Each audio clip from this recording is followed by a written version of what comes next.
Now we'll be discussing the objective 3 of this chapter, which talks about adjusting prices in response to different types of customers that company come across or different situations that company faces. So here we have 7 different strategies, which is discount and allowance pricing, segmented pricing, psychological pricing, promotional pricing, geographical pricing, dynamic pricing, and international pricing. And we have further different types of pricing tactics within these pricing strategies. So we'll discuss all these one by one in detail. First is basically discount and allowance pricing. So here we need to understand that most companies, they just a basic price. Basically, why they are changing this price or they are reducing this price is basically they want to reward their customer for generating certain kind of responses. For example, if they pay their bills early, if they pay large volumes of products, and if they buy products off season. So these price adjustments are called as discounts and allowances, and they can take many forms. So discount is a straight reduction in price on purchases during a stated period of time or of larger quantities. Within discount, we have many forms, and we'll discuss these forms one by one. Companies, they give cash discounts. So they give a cash, they reduce the price to customers who pay their bill early. For example, if a company has given you 30 days to pay the bill, and if you pay the bill within first 10 days, the company will give you a 2% reduction or a rebate on that. So then we have this quantity discount. It's very much what its name specifies. It's basically companies that reduce the price to all the buyers, those who buy large quantities of product. Then we have this functional discount. These functional discount, the sellers basically they offer this discount, and this discount is also known as trade discount or the trade channel discount. This basically discount is given to the people, to the channel members who perform certain functions like they are selling your product, they sort your product, or they keep your product, or they do record keeping. So this basically functional discount is offered to all those people. Then we have seasonal discount. As the name specifies, it talks about price reduction to buyers who buy merchandise or services out of season. And we have many a times come across these clearance sales or off-season sales. Now we'll be discussing the allowance. So allowance is basically, they are another type of reduction from the list price, and they are basically the promotional money paid by manufacturer to retailers in return of an agreement to feature the manufacturer's products in some way.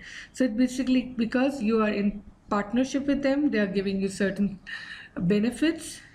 There is an agreement to feature the manufacturer products in some way. Because of that, they get these kinds of allowances. So here we have basically trade-in allowances.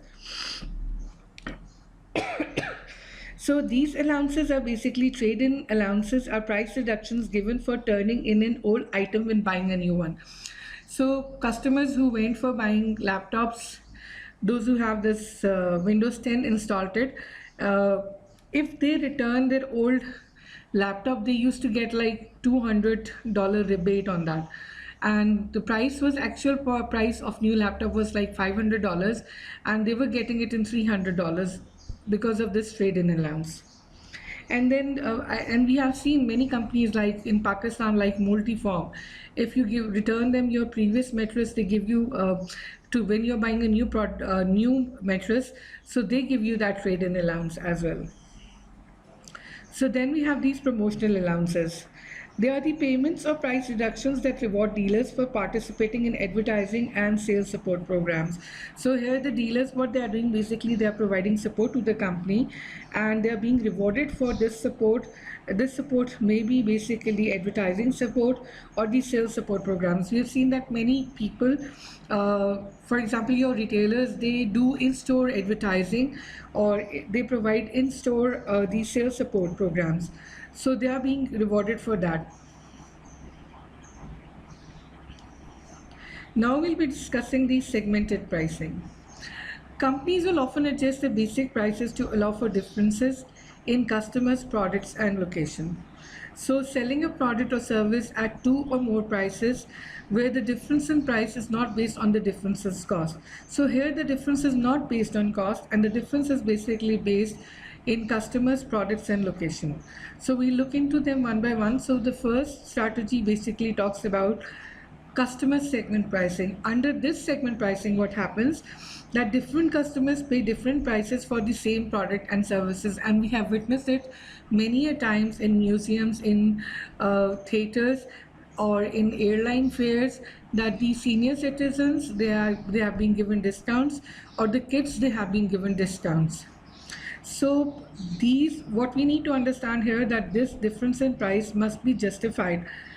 Then we have this product form pricing. This product form pricing, basically different versions of products are priced differently, but not according to difference in cost. So the product basically the pricing is based on the difference in the product, but not on the based on the cost. So for example, I can give you an example. If you are planning to have a round trip to New York, if you are traveling in economy class, the ticket may be less. It may be like $1,100, and if you are traveling in a business class, the ticket may be 3 or 4 times higher than what you are paying in economy class. So here, what you need to understand, that the difference in the cost is not that much, but what they are charging is basically against the perceptions.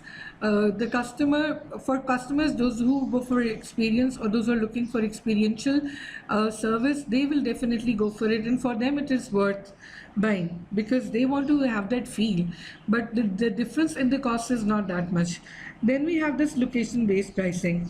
So here companies, they charge different prices for different locations, even though the cost of offering each location is the same. See, any government university or any state university, what they do, they charge a different price to the foreigner students and to the students those who are out of the state. So this varied because audience preference certain location or certain universities, and for that particular reasons, when they are coming from the foreign countries, they're being charged accordingly.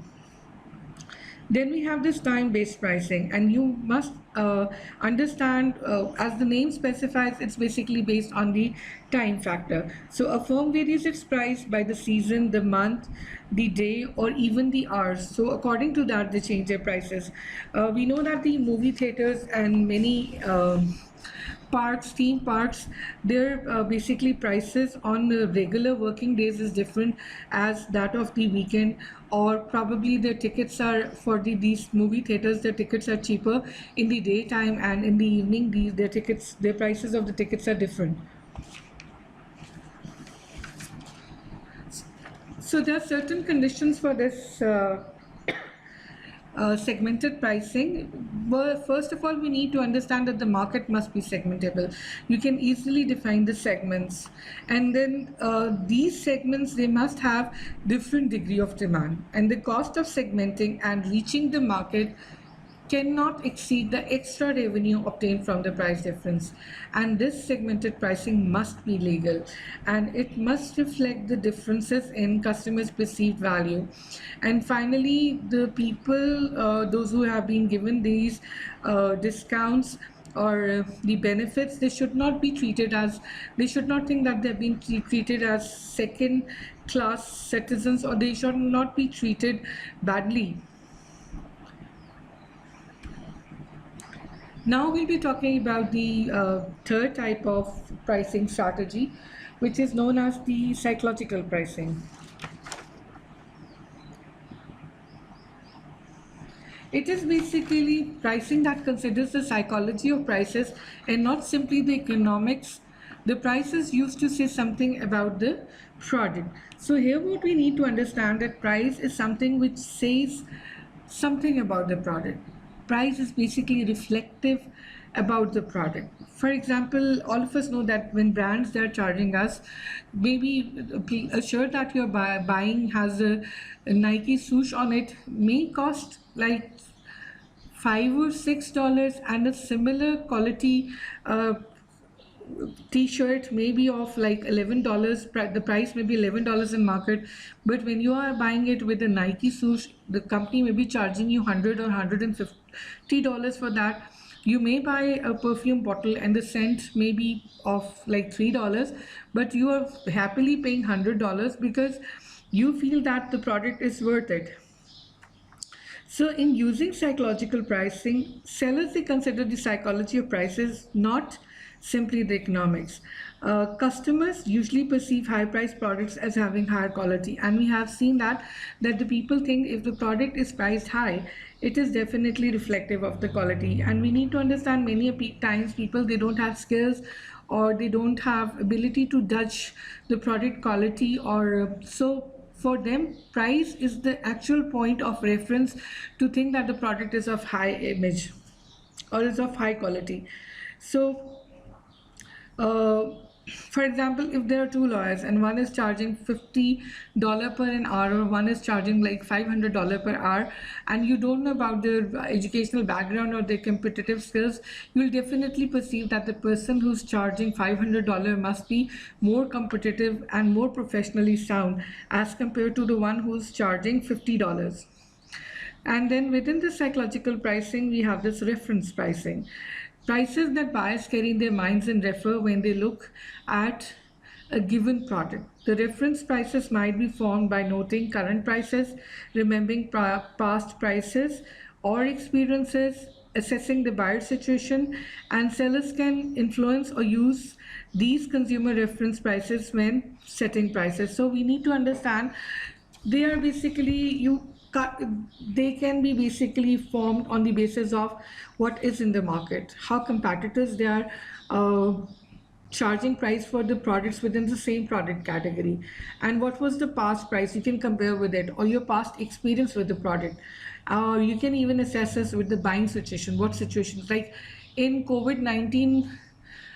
During this COVID-19, prices of many products have been reduced because there is no demand. People, they're just buying the essentials, and prices of many products have been increased because of the reason that these products are high in demand right now. So we need to understand the buying situation as well. So for example, if in normal circumstances you might get this surgical mask in 20 rupees and the N95 mask in 100 rupees, but now their prices has been increased tremendously because of the situation right now. Now we'll be discussing the promotional pricing. So we need to understand the companies, they want to promote their products, and temporarily what they do, they price their products below the list price or sometimes even below the cost to increase the short runs. To increase the short run sales. Basically, what companies they're trying to do here is trying to create a buying excitement and urgency. And we have seen whenever there are promotions, there are sales, company they announce the sales, people they rush to stores and there is a extreme response to those sales. And promotion pricing, they take several forms, and we'll discuss these forms one by one. Number one is discounts. A seller may simply offer discount from normal prices to increase sales and reduce inventories. So what companies they do, they give discounts, and these discounts basically help them to increase their sales, and they just want to get rid of their inventories, and they help them to reduce their inventories. And we have seen many times firms they put up sales because either the season is changing or they think that they should, when new products they are coming in the store, they want to get rid of the old products, those who are in their inventories. Then this is like special event pricing. That is the second form of this promotional pricing. So here what happens that these sellers also use special event pricing in certain seasons to draw more customers. And we have seen that during Christmas, Thanksgiving, these firms they come up with special discounts, and these discounts are basically related to these events. So they basically try to attract the holiday shoppers. And then we have this limited time offer, which is basically talks about these flash sales, online flash sales. and they create a buying urgency and make buyers feel lucky to have gotten in on the deal. And then we have these cash rebates in which companies, they give discounts to customer for buying the products. They basically want to boost the sales by giving these cash discounts. Now we'll be talking about, we're looking into detail of this. Some manufacturers, they offer, beside these kind of different forms of promotional pricing, they do other things, like they can go for low interest financing and longer warranties and free maintenance to reduce the customer cost. So to promote their products, they come up with these kinds of augmented product facility to the customers.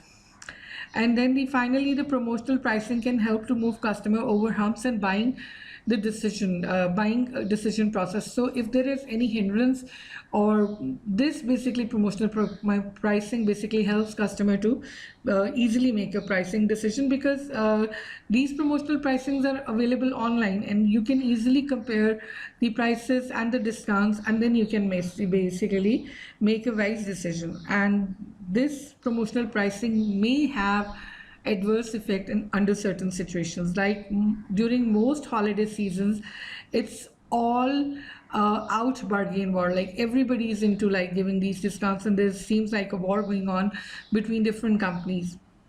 And then these marketers, they carpet bomb customers with deals, causing buyer wear out and pricing confusion. Customers, they really become very tired and they're really confused where to go, what to buy, because there are many brands those are basically bombarding them with all these deals.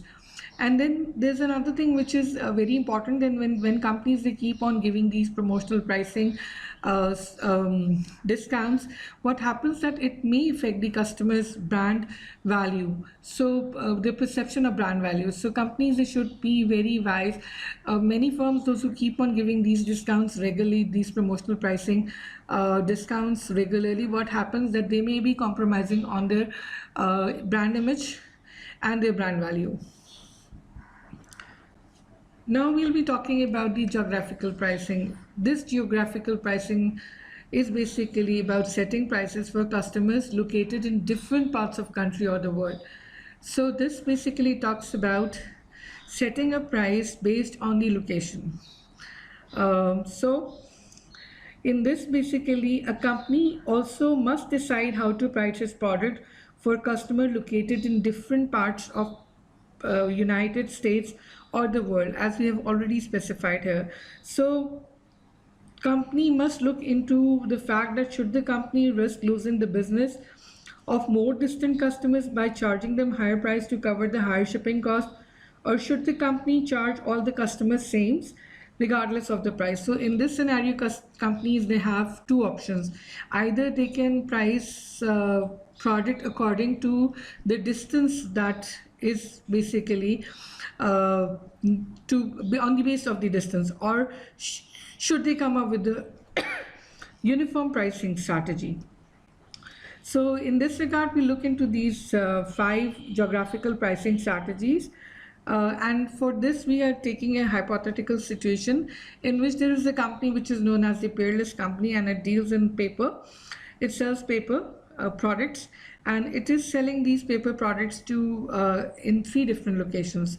Number 1, it is the company itself is located in Atlanta, Georgia, and it sells its paper to people living in Bloomington, Indiana, and Compton, California. So there are 3 types of customer. Customer A, those who are in Atlanta. Customer B, those who are in Indiana. And customer 3, those who are in California. So here what we need to understand, that the cost of freight is high and affect companies from which customers buy their paper. Peerless wants to establish a geographical pricing strategy. So here basically company has to devise a pricing strategy. In this situation, we'll look into all the different 5 types of these geographical pricing strategies, and we'll try to find out which one suits best in this scenario. So first is basically free on board. This free on board pricing basically talks about, it is one of the options which this Peerless paper firm can go about. So in which what happens that every customer has to pay shipping cost from Atlanta factory to the customer location. So company will put the product uh, on board, and this is basically free on board, and the customer will pay free according to their own location. So the people living in Atlanta may be getting has to pay like $100 fee. People living in Indiana may be paying $150, and the people living in California may be paying $250. So for the people those are buying the product from the California, and the product is worth like $10 in each scenario, so they'll be paying more money to get this. So that will basically may come as a hindrance for them to buy product from the Peerless paper, because they have to pay more freight, and it becomes more expensive for them. So the second, what we need to understand, the second pricing strategy here basically talks about uh, uniform delivered pricing. In this uniform delivered pricing, we need to understand it is opposite to this freight onboard pricing strategy. And how it is opposite, basically here companies, they charge the same price plus freight to all customer regardless of their location. So the freight basically set here at the as an average freight. So everybody is going to be charged as like $150, no matter where they're living. The people within the Atlanta, beside paying $100, they'll be paying $150. The people living in Indiana would be paying $150, and the people living in California would be paying $150. So here the prices is like they are uniform. So uniform delivered pricing is pricing in which the company charges the same price plus fee to all customers regardless of their location. Now we'll be talking about the zone pricing. It basically talks about pricing in which the company sets up two or more zones. All customers within a zone pay the same total price. The more distant the zone, the higher the price. So in this scenario, the Peerless paper may set up three zones, like East Zone, and they are charging like $100 free to all the customers in this zone, East Zone. And in Midwest Zone, it may be charging $150, and in a West Zone, it may be charging $250. In this way, a customer within a given zone receive no price advantage from the company. So within the zone, the price is uniform.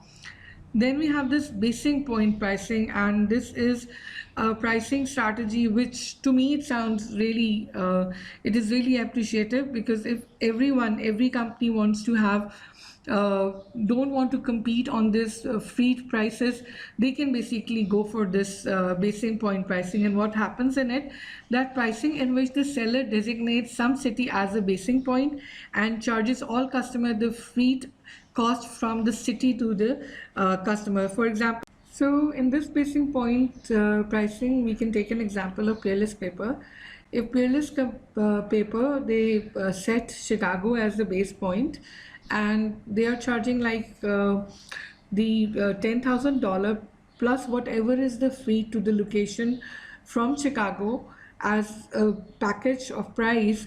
So, and if all the companies, they are setting Chicago as a basing point, what will happen that the companies, they would be able to eliminate the competition on this freight pricing. So I think it's quite a good strategy if companies, they go about doing it. Then finally, we have this freight absorption pricing. So we need to understand that the sellers, those who are anxious to basically capture certain kind of markets or to do business in certain kind of geographic location, they basically prefer this freight absorption pricing strategy, because these firms, they really want to get penetrated into the market, and they are of the belief that to capture a larger market share or to penetrate in the market will help them to reduce their cost further. So if they are going to absorb this freight price, this will basically help them. So it's a strategy, pricing strategy, in which the seller absorbs all or part of the freight charges in order to get the desired business. So after that, we have this dynamic and online pricing. Historically, we have seen that the people, they used to negotiate with the sellers for the prices. And there was this negotiation going on between the sellers and the buyers. And then we have another strategy which is known as the fixed price policy. And in this, what happens that companies they set one price for all buyers, and it is basically a relatively a new idea and a modern idea that developed with the development of large scale retailing at the end of the 19th century. But today we know that most of the prices they are set in this way, but now many companies they are now reversing the fixed price stand. And I think we also need to understand this that same goes for the product development as well. There was a time when people they used to get tailored and customized products. And then what happened that during the era of industrial revolution, factories came in, they started making similar products for everyone. But now again we are moving towards that customization and tailoring. So they are talking same thing about dynamic pricing, and we know should know that in dynamic pricing it's about adjusting prices continuously to meet the characteristics and need of individual customers and situations. So they're using dynamic pricing, they're adjusting prices continually to meet the characteristics and need of individual customers and situations. And we know many firms, they have this field of big data or data science. They are providing companies with databases, and they can basically look into customer insights, where they are, why they are buying it, what are their means of buying this product, and what are their choices, preferences, and what is the competitor prices, and they can instantly tailor their offers that fit to the shopper's and situation or the behavior. So they price product accordingly to customer situations, their characteristics, and how they're behaving in buying those products. So we also need to understand that this pricing, this dynamic pricing does not happen only online. We also know that the stores they also go ahead with this kind of pricing strategy. For example, Cole is a company, and they use these electronic tags, and they change the price instantly based on the supply, demand, and the store traffic. And then we need to understand these pricing strategies seem legally questionable, but they are not. And dynamic pricing is legal as long as company do not discriminate based on age, gender, location, or other similar characteristics. Uh, we also need to understand that as these dynamic or online pricing, they just not only benefit to the sellers, but they also benefit to the consumers, because consumers they keep on visiting sites where they are comparing these prices, and consumers can basically instantly get these price discounts and price comparisons, and they can make a decision which suits them. And then we have this international pricing. We know that companies they are not just bound to sell products into their domestic and national markets. When the business grow, they go ahead and they go ahead cross border sales, and companies they sell their products to different countries. And when companies who are marketing these products internationally, they must decide upon what prices to charge in different countries. So we need to understand that there's two strategies. It could be either they can go for uniform worldwide prices, and here I've written down Boeing. We know that the Boeing jetliners, they're priced similar wherever they are selling it. And then companies, they may alter their price according to different factors, considering different factors. So this could be like the economic condition of the country, because people, their buying behavior are in response to the economic conditions that they are facing. And then the competitive situation, how many players are there in that particular country, how which kind of competition they're facing, either neck to neck or they're taking it very lightly. And then what are the laws and regulations? So when we move from one location to another location, means from one country to another country, the legal aspect or the legal environment changes. So we need to take into account that as well. And then the nature of wholesaling and retailing system or the distribution system, that may be very different. The channel system could be very different. The composition may be very different when we are moving from one country to another country. So the companies, they take into account all these factors, and they also take into account the perceptions and preferences of the customer, because these basically changes from country to country. I can give you an example, like firms, they started introducing these sachet packs when they started selling their products, FMCGs, in India.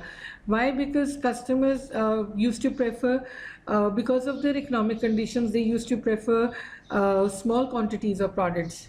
And so the firms, they started selling products in that way, that they started introducing those sachet packs. And the companies, they also take into account what are their marketing objectives, different marketing objectives in various markets. So maybe depending upon their strategy, for example, if they just want to introduce the product and get a weight into the market, they're performing really well and getting a lot of profit margins in all the other regions, but they want to take an entry into a market, they may reduce the price there to capture a market share.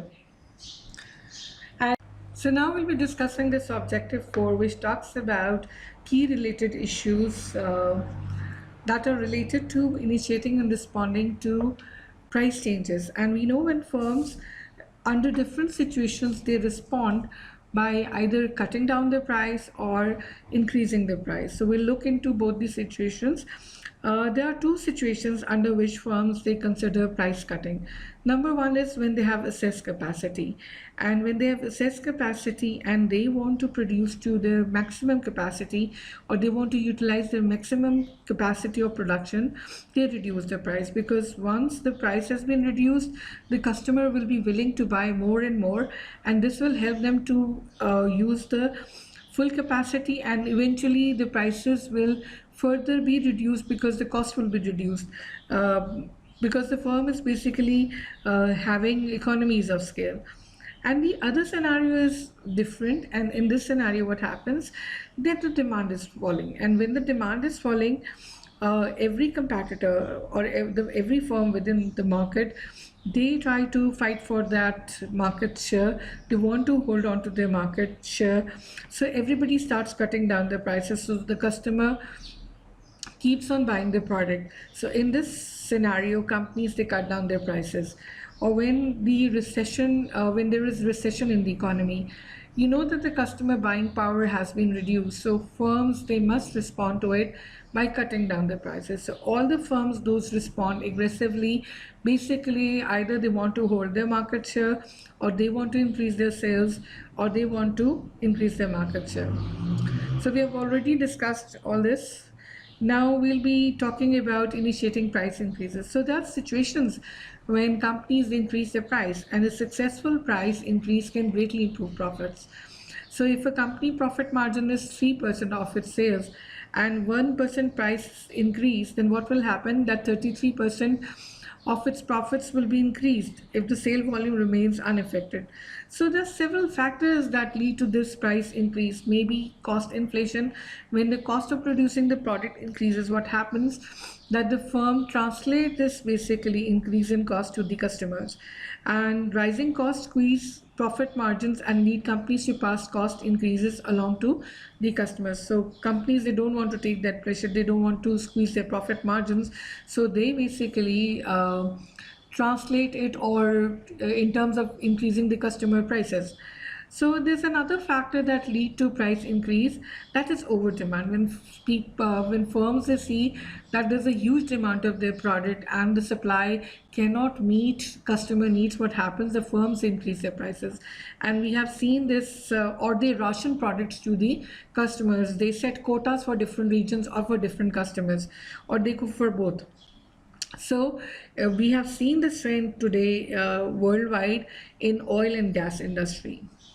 Now buyers, they also react to these price changes, and they many a times they do not interpret these price changes in a straightforward way, and what they do is basically a price increase which would normally lower sales may have some positive meaning for the buyers. So the sales may be reduced because the price has been increased, but there may be certain positive meanings.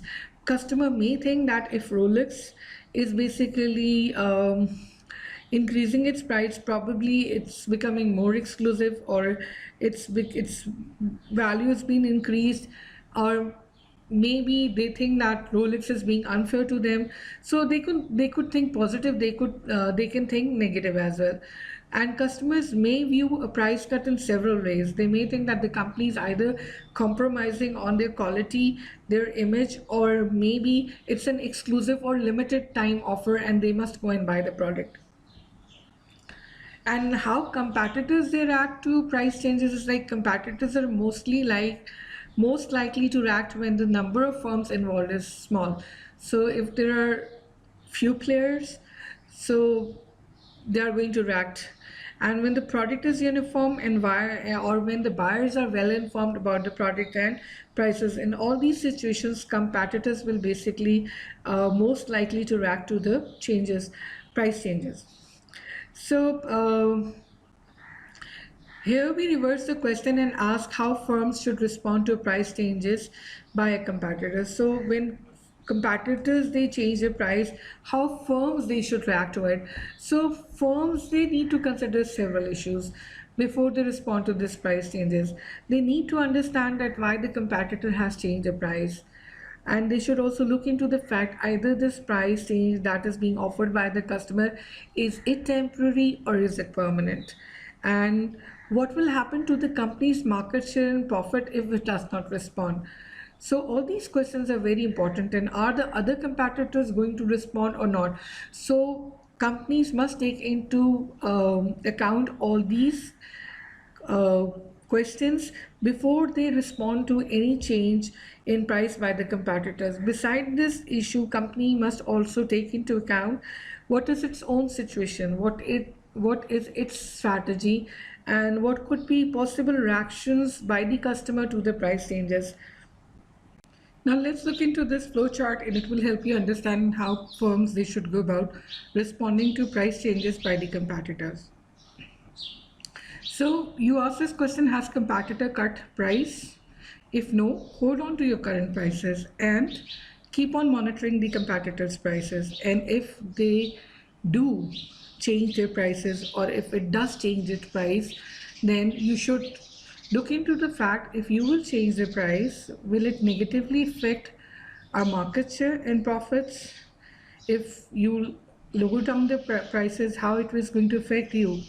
If it is not going to affect you, hold on to your prices. If it is going to affect your image or your company, then should effective action be taken? So it's your choice. If you don't take an action, you keep on holding your price. If you do take an action, the action could be like you reduce the price, or if you're not reducing the price, you raise your perceived value, you improve the quality and increase price, and you launch low price the fighter brand. So we need to understand, when a competitor cut the prices, the company's first reaction may be to drop its prices as well. But it is often that wrong response.